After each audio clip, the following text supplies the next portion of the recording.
Welcome to Don't Retire, Graduate, the podcast that asks you what you want to be when you grow up so you can graduate into retirement with purpose and passion. I'm your host and valedictorian, Eric Brotman, and today our guest is Zeona McIntyre. She's an author, a realtor, an investment consultant, a speaker, and joining us all the way from Mexico today, so apparently she's also a traveler. She's been an AirBNB host since 2012, so an early adopter. She now uses her decade of experience to help her clients house hack and build portfolios of short and medium-term rentals. She's an avid real estate investor owning a double-digit portfolio of furnished rentals across 5 states in the U.S. She's the co-author of the Bigger Pockets book, 30-Day Stay, a real estate investor's guide to mastering the medium-term rental. And I was on her show, which is Investify, back in 2022, and now she's in my world, and I couldn't be more excited. Zeona, welcome to the show. Thank you so much for having me.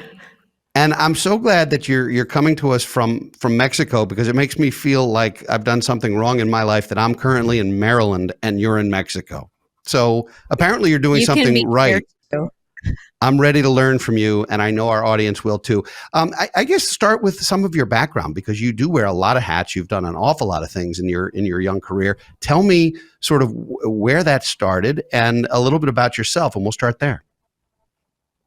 Yeah, so it started with arbitrage. I'm not sure if your audience is familiar with that, but basically that's the concept of renting and re-renting or subletting.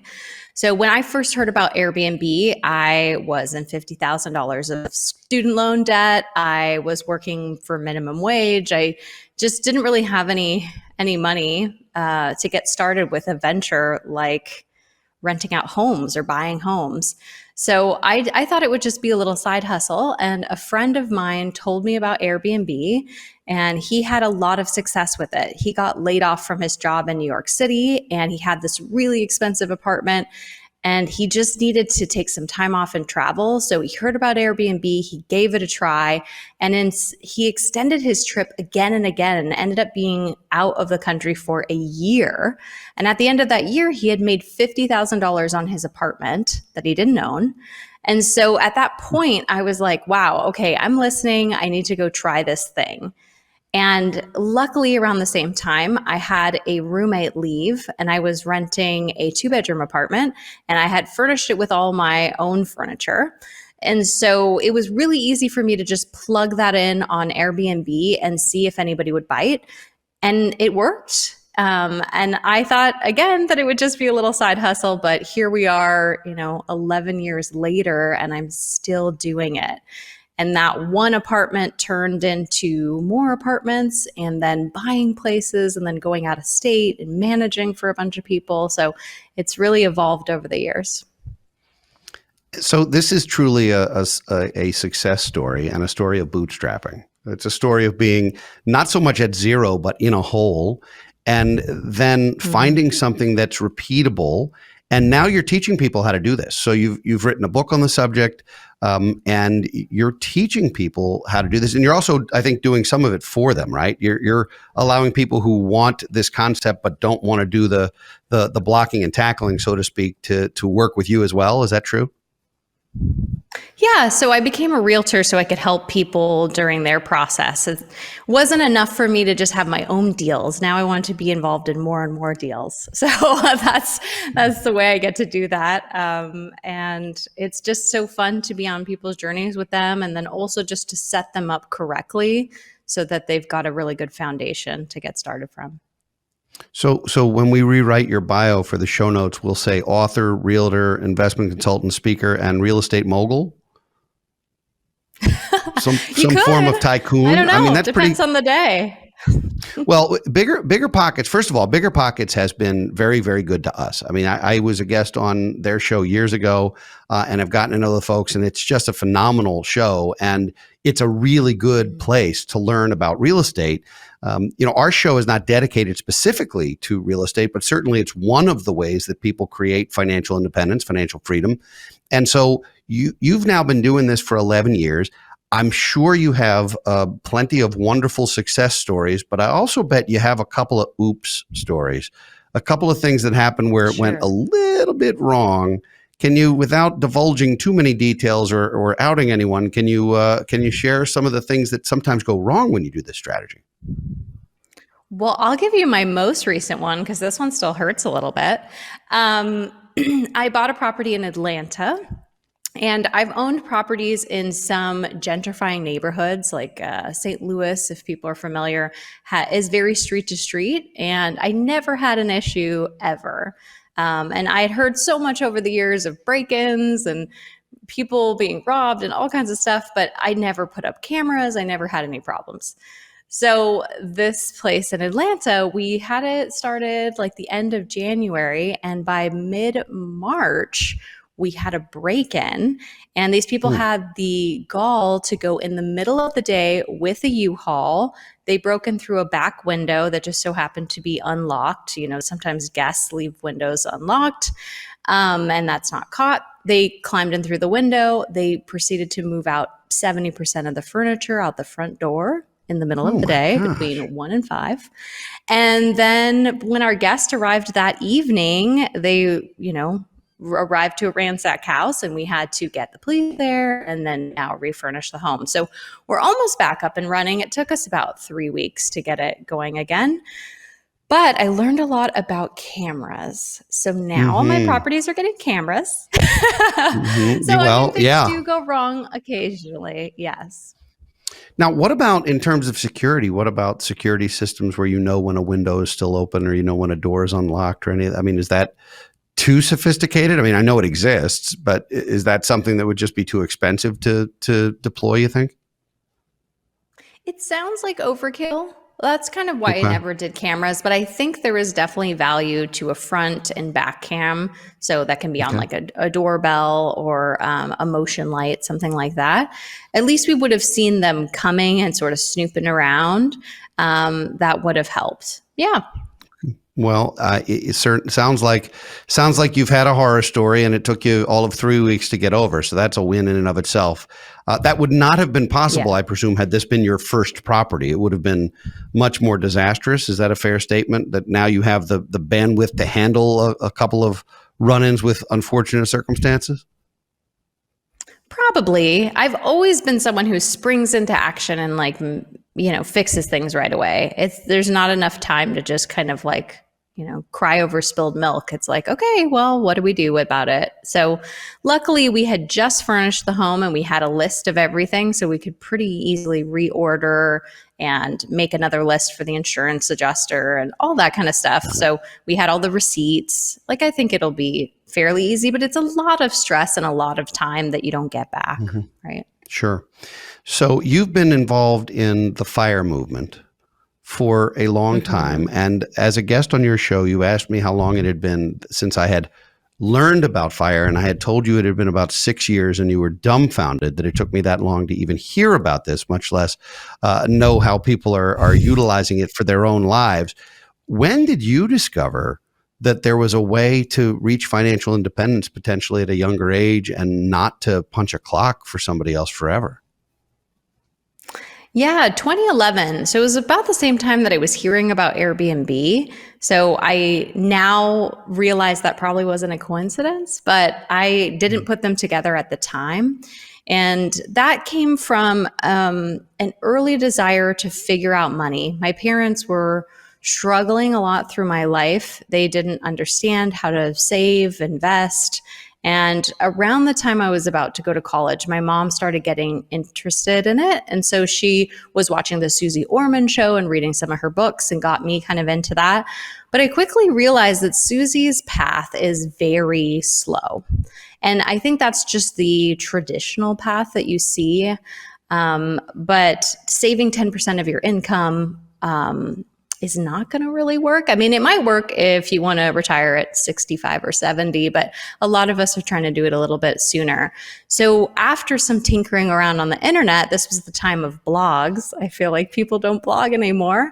I found Mr. Money Mustache and Early Retirement Extreme, and I was reading those. And Mr. Money Mustache's story is retiring at 30. And so I believe I was 26, 25. And so I thought, well, I've got time. I'll figure this out, right? But like I said, I was I've got 4 or 5 years ahead. Oh my gosh. Yeah. Yeah, exactly. I was Sheesh. like, I have no idea how I'm going to do this. I was not making any good money. I was still like in college, but holding this idea, and sometimes it's just knowing that someone else has accomplished something. So holding this idea allowed me to get to that place. And at that time, I found Airbnb, and 2 years later, I hit it. I was at my retirement number. And so it's incredible how fast that can happen and how fast real estate can make it happen. So, we don't believe in retirement in the traditional sense, but there's also nothing traditional about the way you've done this. You've truly graduated to a financially independent life at a really young age. And I know we have listeners who are like, wow, I'm 3 years away from my pension. I've been at this 42 years. What is wrong with me? And I'm sure there's some of that angst out there. There's also a lot of angst, I think, amongst parents. So I'm going to put on my dad hat for a second. I have a teenager. I'm going to put on my dad hat for a second and think about if when she finished college, 3-4 years out of college, she said, you know what, I think I'm going to not do the traditional job. I'm going to start investing in arbitrage rental real estate on a short and medium term basis. I think I would probably be extremely concerned by that. Were your folks nervous about that? Were they thinking, I hope you know what you're doing, honey? Or were they like, go get it? It's interesting because the first property that I got outside of the one I was already like living in. So there was a period where I started doing it. It was gaining some traction. I had that 2-bedroom apartment I was talking about. I was renting out that former roommate's room. And then I started renting out my room and trying to be out of the house. I was like pet sitting or staying with friends or doing whatever I could do. And I realized I need another place. And that felt like a really big leap because I would have to have another security deposit. I would have to pay first month's rent, last month's rent, get furniture. So I borrowed $4,000 from my dad, and he was all about it. Yeah. Okay. And actually, that place I got kicked out of. So my mistake there was that I rented in a building where there was one owner. He owned like all 9 apartments in that building, and the neighbors ratted me out. Nobody knew what Airbnb was then, but they knew I was doing something, and they didn't like it. Because there were different people in and out all the time. Yes. Oh my gosh. I got kicked out of there, but it was no harm, no foul. They were like, you are doing something really creative and we appreciate that, but you can't do it here. So that was fine. Okay. But at that time, I told my dad, like, man, I'm feeling really bad. Maybe I should just stop doing this, And he said, no. He said, is it successful? And I'm like, yeah, it's working. And so he was just like, go out and get yourself another place. And I think that was a real turning point for me, that I could have just quit. Like I said, it was just a little side hustle. But my dad kept me going. So it was great. All right, Dad of the Year award. I'll share it.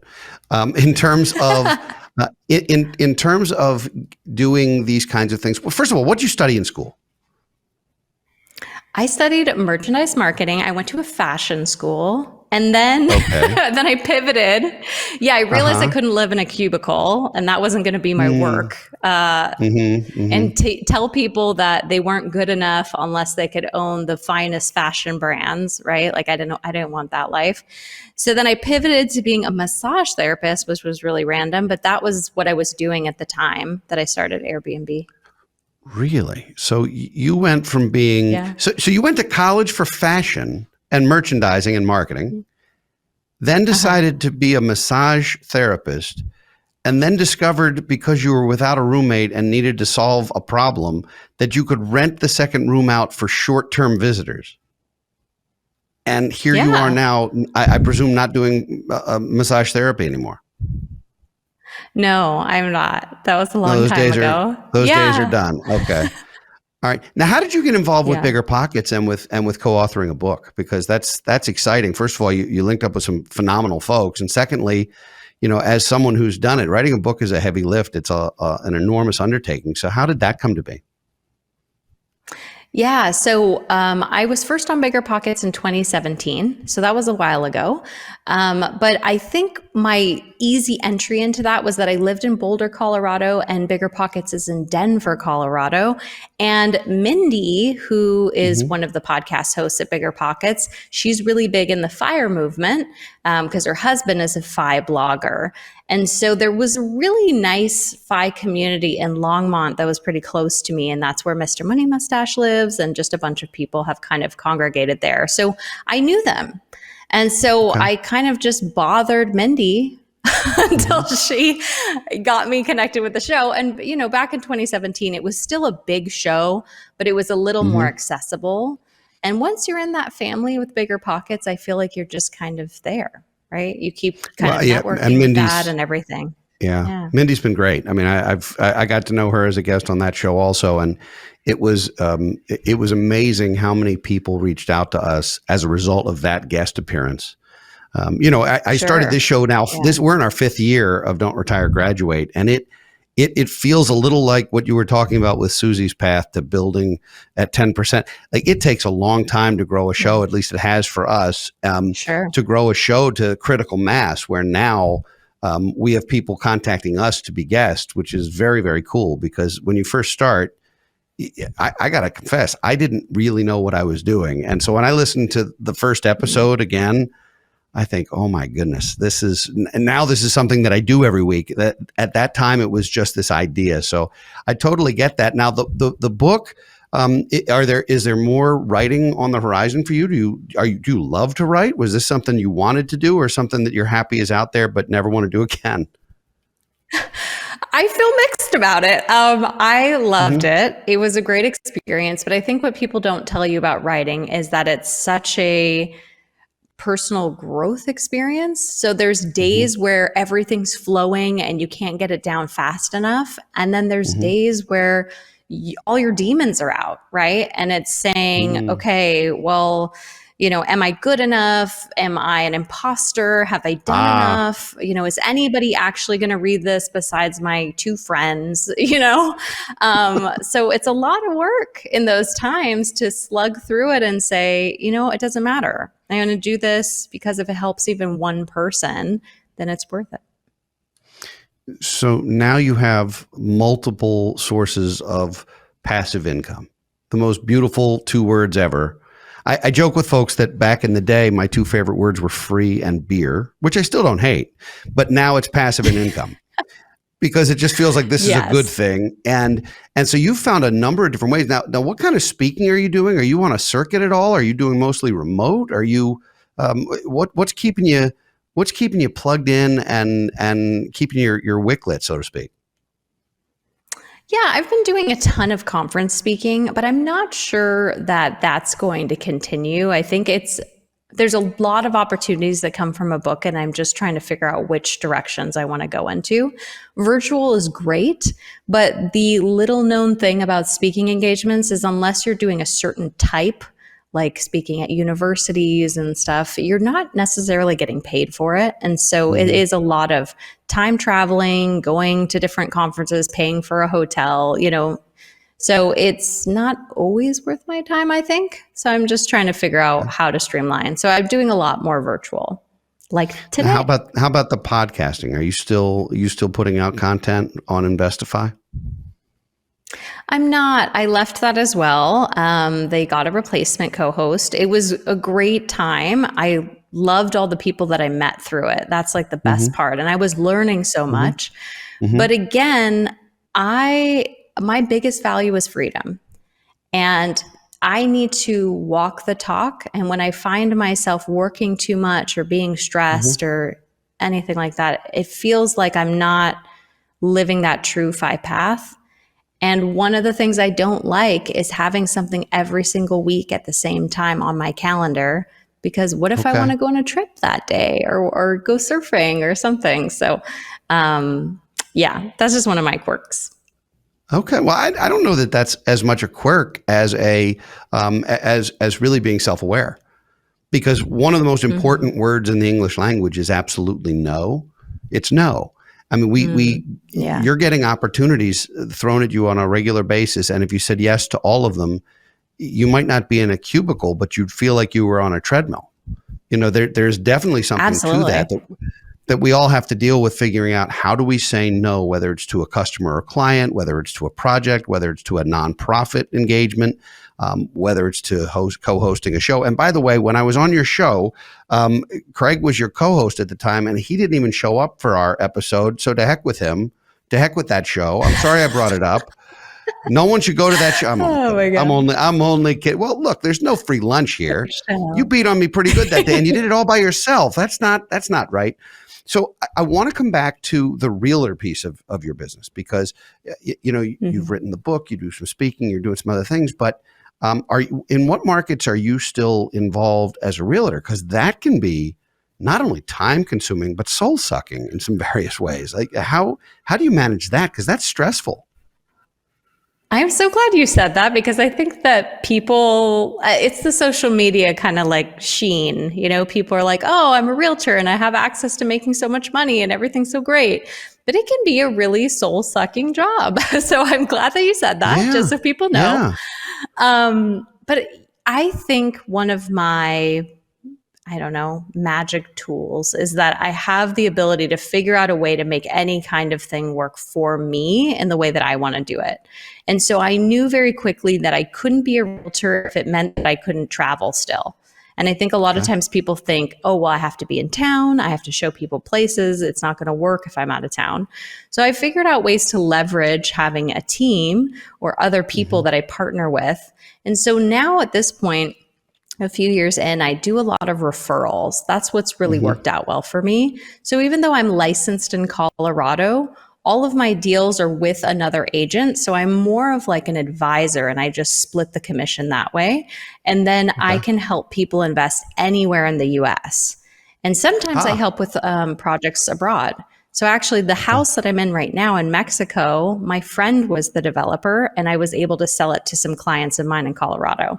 So that's why I'm here, which is great. That is great, especially if you're not paying a whole lot of money to be there for the stretch of time that you're there. That's wonderful. Let me know where to go. I'm on my way. I'm going to go straight to the airport and come to Mexico, because that looks like a nice spot to be. If you're surfing every day, you're doing something right, no doubt about it. So yes. You're traveling, you're living your best life in lots of ways. What are the things, if anything, about this lifestyle that maybe keep you up at night or scare you a little? Is there anything about, have you maintained this attitude and this abundance mentality straight through? Are there days where you still feel imposter syndrome? Like what keeps you up at night, if anything, about some of the ways in which you've chosen to live your life? Yeah, I think one of the things you brought up earlier is this idea of passive income. And I don't know if I really believe in that. I think maybe the book is the only true thing that's passive. I mean, there's very few things that are passive. And I think real estate is put in that category, but probably shouldn't be there. So I think it's important for people to know that going in.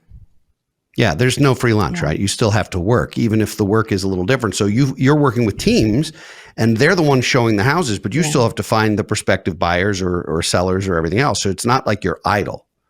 There's not. I know you were a massage therapist. You don't have cotton balls between your toes every day, right? I mean, you're still working.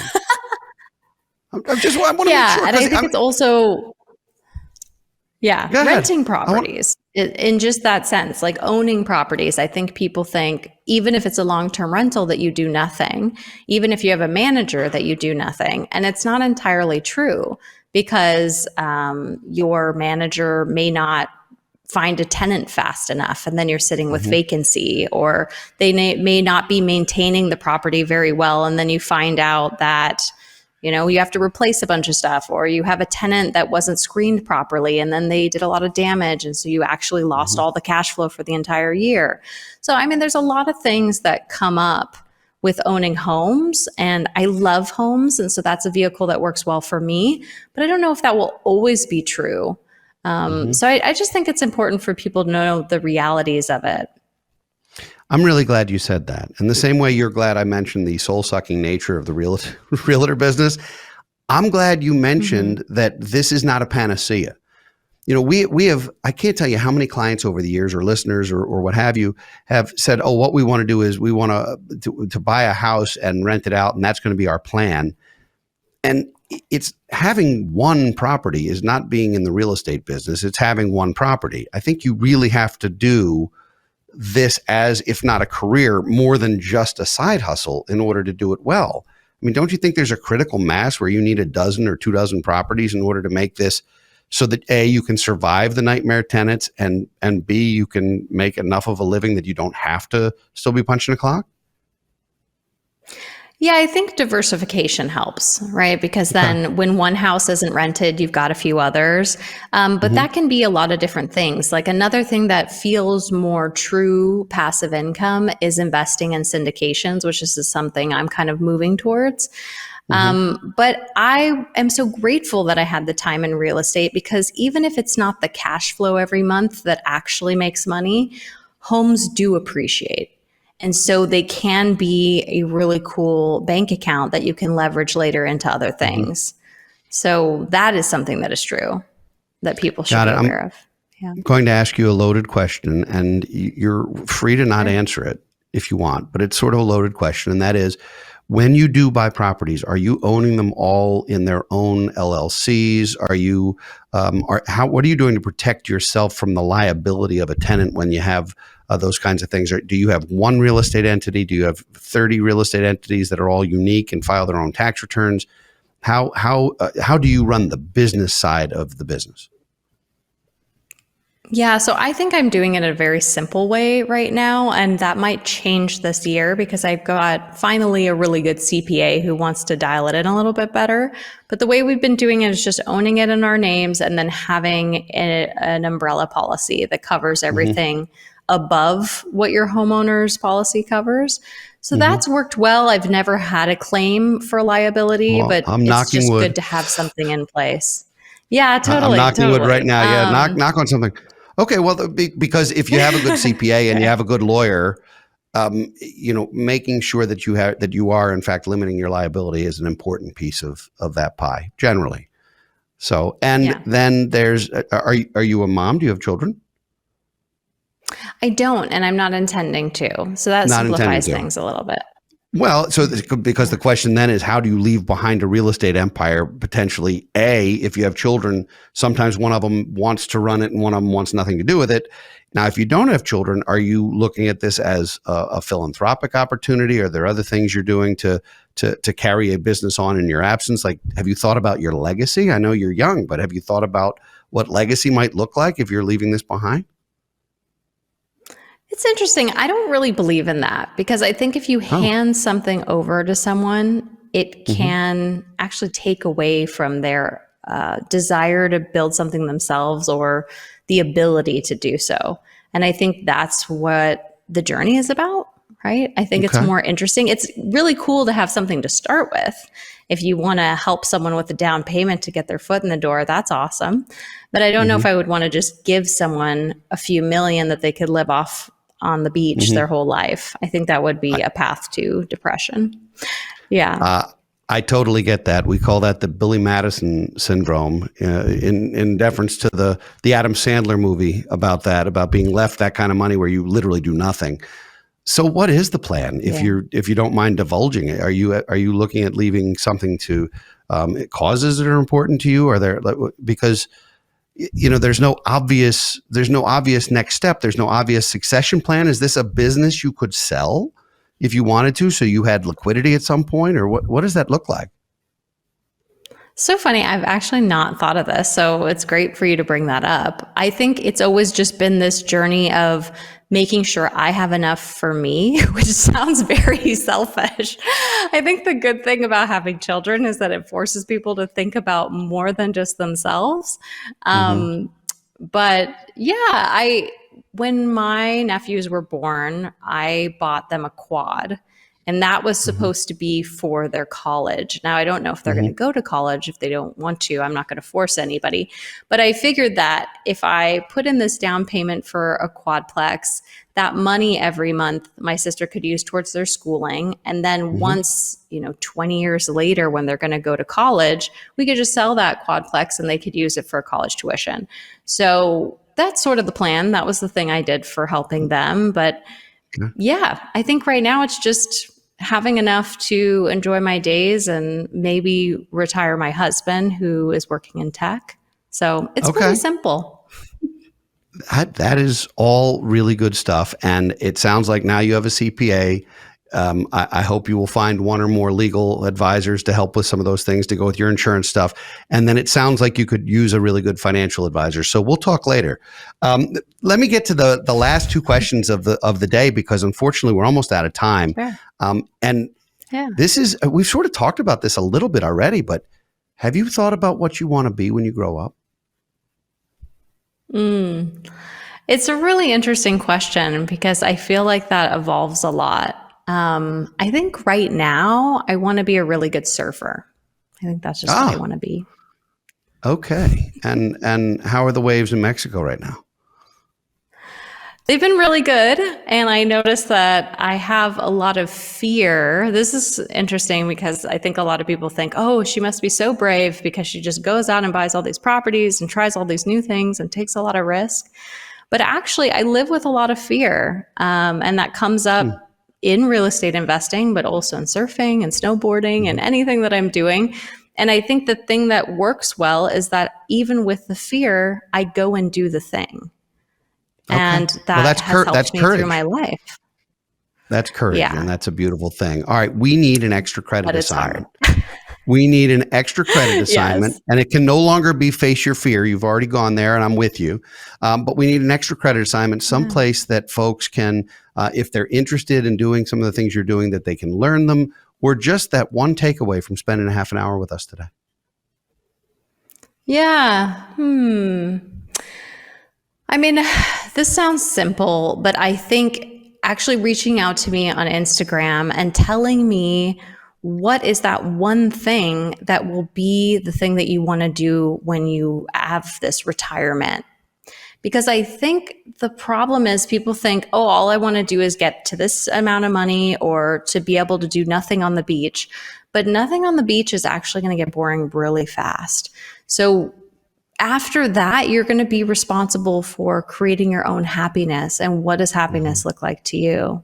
So I would love to hear from people. I think that's the coolest part about being on shows like this. So if they want to reach out to me on Instagram, it's just my name, Zeona McIntyre, and tell me what is that thing that's going to be your happiness thing.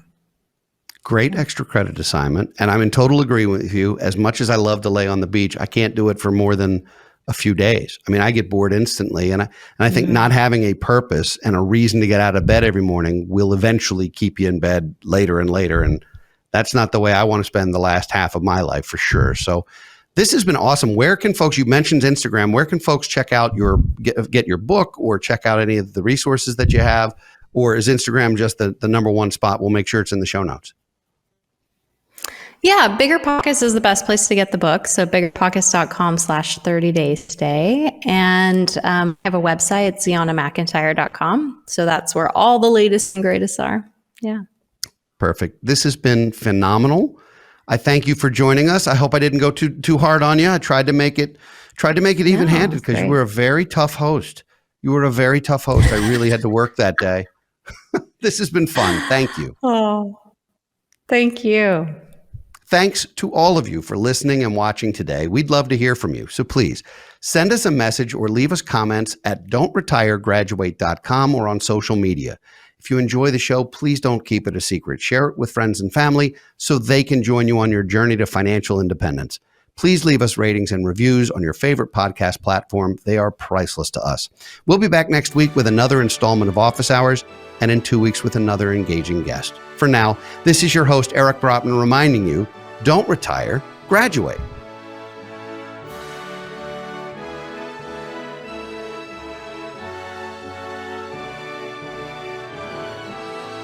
Securities offered through Kestra Investment Services, LLC. Kestra IS. Member FINRA SIPC. Investment advisory services offered through Kestra Advisory Services, LLC. Kestra AS. An affiliate of Kestra IS. Kestra IS or Kestra AS are not affiliated with Brotman Financial or any other entity discussed.